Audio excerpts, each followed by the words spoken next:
تو پھر جب بعض وفاقی وزراء جو اس کو دفاع بھی کر رہے ہیں، اس کے جواز بھی پیش کر رہے ہیں کارروائی کی، اور پھر بعض وزراء اور حکومتی ارکان یہ بھی کہہ رہے ہیں کہ نہیں، جو گرفتاریاں ہیں وہ پارلیمان کے اندر سے نہیں، پارلیمان کے باہر بیرونی دروازوں سے ہوئی ہیں۔ تو اگر اس قسم کے بیانات دیے جا رہے ہیں تو پھر کتنی صاف شفاف تحقیقات ہی ہو سکتی ہیں، اور کیا اس میں جو ہے کہ خود اسپیکر صاحب جو ہے کہ اپنی سی سی ٹی وی فوٹیجز دیکھ کر اگر تمام جو ملزمان ہیں ان کے اگر چہرے آ رہے ہیں یا ان کی شناخت آ رہی ہے، وہ اگر آپ نادرہ کو براہ راست حکم دیتے ہیں کہ جناب ان کی شناخت کر کے بتائیں یہ کون ہے، اور پھر آپ ان کو جو ہے کہ پارلیمان کی کمیٹی، پارلیمان کا جو توہین پارلیمان کا قانون بھی بنایا گیا نا، اس میں بھی تو طلبی ہوتی ہے افسروں کی، تو اس انداز میں اگر خود براہ راست اس کی اسی کمیٹی کو معاملہ بھیج کے وہاں پہ سب کو بلایا جاتا، ذمہ داران کو وہاں پہ شناخت کی جاتی، نادرہ کو حکم دیا جاتا کہ عید کی شناخت کر کے بتائیں اگر انہوں نے چہروں پہ ماسک لگائے ہوئے یہ کون لوگ ہیں کون نہیں ہیں، تو یہ احکامات تو اسمبلی سیکریٹریٹ سے جانے چاہیے تھے کہ ان کی شناخت کر کے ان کے نام بتائیں۔ اگر آپ یہ کہہ رہے ہیں کہ تحقیقات کر کے بتائیں جناب معاملے کی اصل نوعیت کیا ہے کیا نہیں ہے، تو پھر میرا خیال ہے کہ وہ نتائج حاصل نہیں ہو سکیں گے جو نتائج اس سارے معاملے کے اندر جو حاصل کرنے چاہیے تھے۔ تو یہ بالکل ویسے ہی بات ہے کہ وہ میر تقی میر کا شعر ہمیں یاد آ گیا کہ میر بھی کیا سادہ ہے،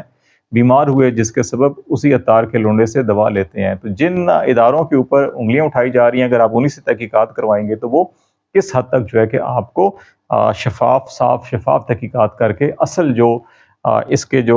ملزم ہے یا مجرم ہے ان تک کیسے آپ کو پہنچنے دیں گے، یہ ایک بہت بڑا سوال ہے جس کے اوپر ضرور جو ہے پارلیمان کو سوچنا چاہیے۔ اور میرا خیال ہے نیشنل اسمبلی سیکریٹریٹ یا اسپیکر آفس کی جانب سے وہ رسپانس نہیں آیا جو آنا چاہیے تھا۔ اول تو اسی رات کو جو ہے کہ اسپیکر صاحب جو ہے کہ خود تشریف لے آتے پارلیمنٹ ہاؤس کے اندر اور بیٹھ جاتے اور کہتے جناب کس کی ہمت ہے اندر آنے کی، یا کون لوگ ہیں کیا نہیں ہے، اسی دن رات کو ایمرجنسی اجلاس بلاتے، اس کو بلاتے۔ جیسے سپریم کورٹ میں جو ہے کہ جب قاسم سوری صاحب ڈپٹی اسپیکر تھے اور انہوں نے رولنگ دی اور عدم اعتماد کی تحریک پاس نہیں ہونے دی اور اس کو مسترد کر دیا، تو اسی دن رات کو جو ہے سپریم کورٹ کھلی اور لوگ جو ہے کہ سپریم کورٹ اور ججز کے گھروں پہ پہنچ چکے تھے کہ جناب یہ آئین کی پامالی ہو رہی ہے۔ تو جب رولنگ اگر دی گئی اور اس کے خلاف آپ رات کو اکٹھے ہو سکتے تھے اور آپ آدھی رات تک پارلیمنٹ ہاؤس کے جو ہے کہ ایوان کے اندر ہی بیٹھے رہے، تو اس موقع پر جب پارلیمان کے اوپر حملہ ہو رہا تھا، اس کے اندر گھس کے کارروائیاں کی جا رہی تھیں اور اس کے تقدس کو پامال کیا جا رہا تھا، تو اس وقت کیوں اسپیکر صاحب یا تمام کے تمام جو ہے کہ وہ آئین اور پارلیمان کی بالادستی کی بات کرنے والے خاموش کیوں بیٹھے رہے؟ یہ وہ سوالات ہیں جو یہ بتاتے ہیں کہ نہیں، یہ جو ہے کہ یہ جو ساری کی ساری کارروائی ہے یہ بالجبر نہیں تھی، بلکہ یہ ساری کی ساری کارروائی کے اندر یہ نظر آ رہا ہے اور بیانات سے بھی اور عملی اقدامات سے بھی کہ یہ بالرضا جو ہے اور رغبت کے ساتھ جو ہے کہ یہ شاید ہوئی ہے۔ تو ایسے میں کتنی صاف شفاف تحقیقات ہو سکتی ہیں اور اصل جو کردار ہیں کیا وہ کیفر کردار تک پہنچیں گے یا نہیں پہنچیں گے، یہ بہت بڑا سوالیہ نشان ہے۔ اور پارلیمان کے حوالے سے اور خود سیاستدانوں کے ہاتھوں سب کچھ پارلیمان کے ساتھ یہ ہوا، یہ اس سے بڑی جو ہے کہ یہ افسوسناک چیز ہوگی۔ دوسرا معاملہ پروڈکشن آرڈر جاری کیے اسپیکر صاحب نے ان تمام ارکان اسمبلی کے جن کو پارلیمان سے یا ویسے بھی گرفتار کر کے پارلیمان کے باہر سے گرفتار کر کے لیا گیا۔ یہ ایک حوصلہ افزا اقدام ہے اور اس کے نتیجے میں یقینی طور کے اوپر کل جو ہے کہ 11 بجے جب اجلاس ہوگا صبح، یہ 12 ستمبر کو صبح جب 11 بجے یہ اجلاس ہوگا تو اس کے اندر ارکان آئیں گے، یہ خود بھی اپنی کہانی سنائیں گے انہیں کہاں سے پکڑا گیا اور سارا صورتحال کیا ہے، وہ بھی حقائق سامنے آئیں گے۔ لیکن یہ چیزیں بتاتی ہیں کہ ابھی جو ہے کہ حکومت کی گرفت معاملات کے اوپر یا ایون حکومت یا حکومت کے پیچھے جو پاور کوریڈورز ہیں ان کی شاید معاملات گرفت اتنی مضبوط نہیں ہے کہ جس چاہے انداز کے اندر جو کاروائیاں ہو رہی تھیں اور کسی کو جو ہے کہ وہ اسمبلی فلور کے اوپر سینٹ کے اندر پیش بھی نہیں ہونے دیا جا رہا تھا، کسی کی ضمانتیں بھی نہیں ہونی دی جا رہی تھی ایک دو سال سے، تو اب جو ہے کہ شاید حالات ویسے نہیں ہیں۔ اب خود بھی جو حالات کی سنگینی ہے اس کا ادراک جو ہے کہ شاید حکومت کو بھی اور حکومت کے وزراء کو بھی، اسپیکر صاحب کو بھی ہے، اس لیے پروڈکشن آرڈر جو ہے کہ انہوں نے آج جاری کر دیے۔ وعدہ کل کیا تھا انہوں نے، آج جاری نہیں کیے لیکن آج جاری کیے ہیں تو اب وہ کل آئیں گے۔ تو یہ ایک پازیٹیو تھنک ہے اور اس سے جو ہے کہ اندازہ ہوتا ہے کہ نہیں، اب معاملات کہیں نہ کہیں اتنے بگاڑ کی طرف شاید نہیں جائیں گے جتنے تصور کیے جا رہے تھے۔ پھر بات آئی سب سے اہم بات جو ہے مولانا فضل الرحمان صاحب کی، کیا یہ جو سارے معاملات آپ کو بھی ہمدردی بلاول بھٹو صاحب کی تقریر اور یہ ساری چیزیں جو نظر آ رہی ہیں کہ مل بیٹھیں اور راستہ نکالیں اور یہ چیزیں ساری کریں، کیا یہ ایسا تو نہیں ہے کہ حکومت کو بھی شاید اب یہ یقین ہوتا جا رہا ہے کہ 2/3 ان کو نہیں مل رہی؟ اور محمد علی درانی صاحب سابق وفاقی وزیر اطلاعات بھی رہے ہیں اور یہ بہت سے جو پاور کوریڈورز کے مضبوط حلقے ہوتے ہیں ان کے قریبی بھی سمجھے جاتے ہیں۔ یہ فضل الرحمان صاحب سے انہوں نے گزشتہ روز ملاقات کی تھی اور انہی حلقوں کی جانب سے یہ خبر جاری کی گئی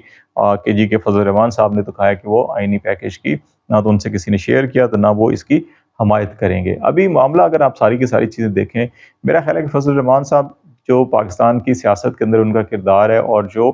وہ سیاسی مستقبل کو دیکھنے کی صلاحیت رکھتے ہیں، اور جتنے وہ عوام کی نبض کو سمجھتے ہیں،